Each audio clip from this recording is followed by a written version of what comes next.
Hello everyone, Clean here.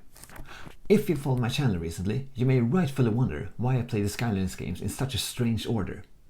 I actually have started playing Skylanders Superchargers to unlock some footage for a couple of upcoming videos about the vehicles. I did not expect to instantly fall in love with the game. In this video, I will tell you why I like Skylanders Superchargers so much. I hope you'll enjoy it.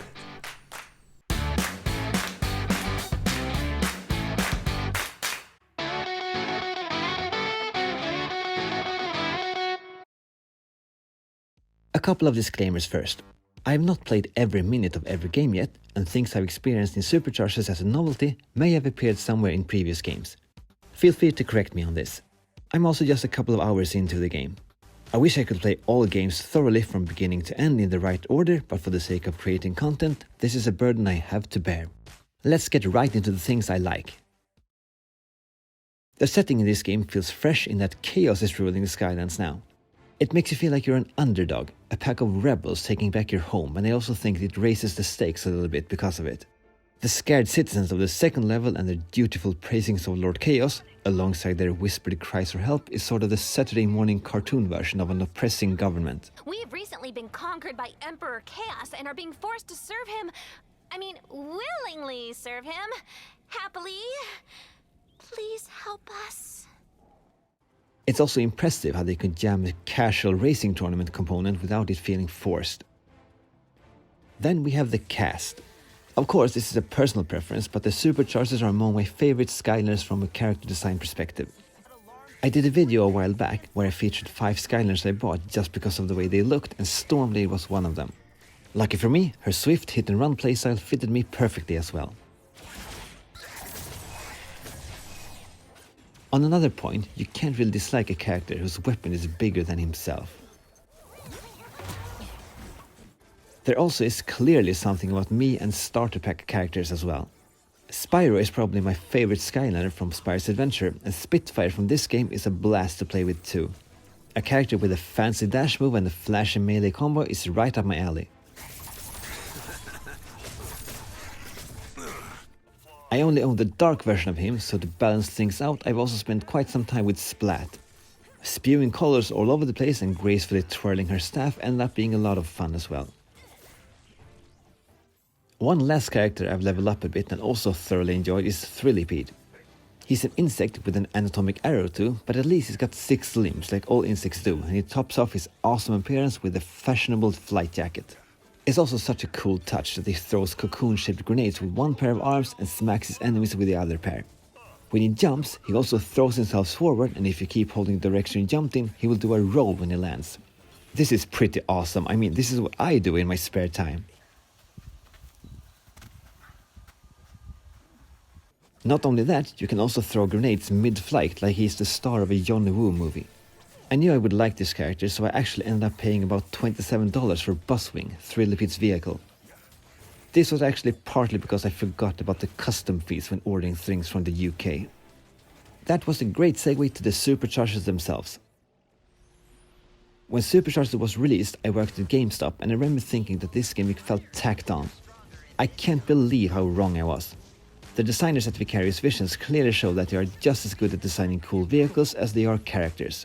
All vehicles have a distinct style, and they are also clearly made to be an extension of the Supercharger characters themselves.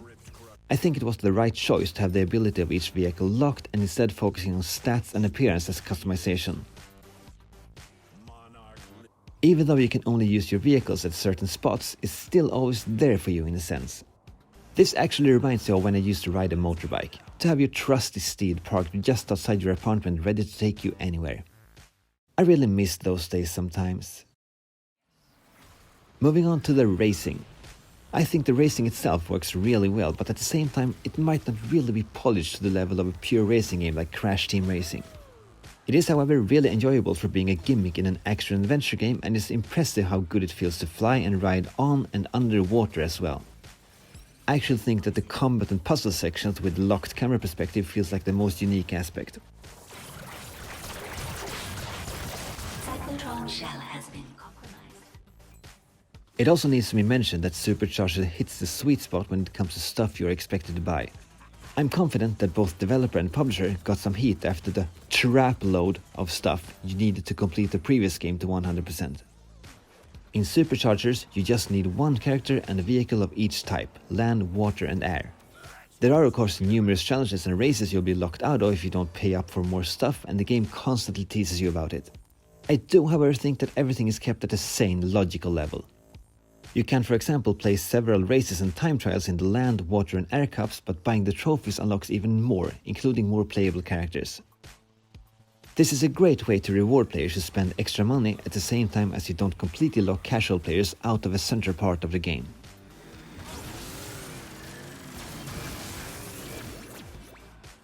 Finally, the level design needs to be mentioned. I think this is a strong point in all Skylanders games I've played, but I still think Supercharged stands out. The vistas are as beautiful as always, but now the land, water and air segments need to be placed at appropriate spots. From what I've seen so far, these segments are integrated perfectly, and they also bring some variations to the levels. Also, one of the first levels takes place partially on the back of a giant flying dragon. If you don't think that's cool, we are completely different types of players.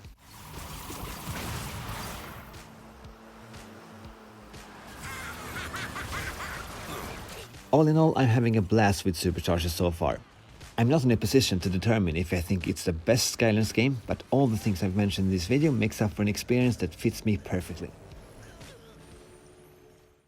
Those were the reasons I immediately fell in love with Skylanders Superchargers. In a while, we'll see if this is a long-lasting crush or just a fling.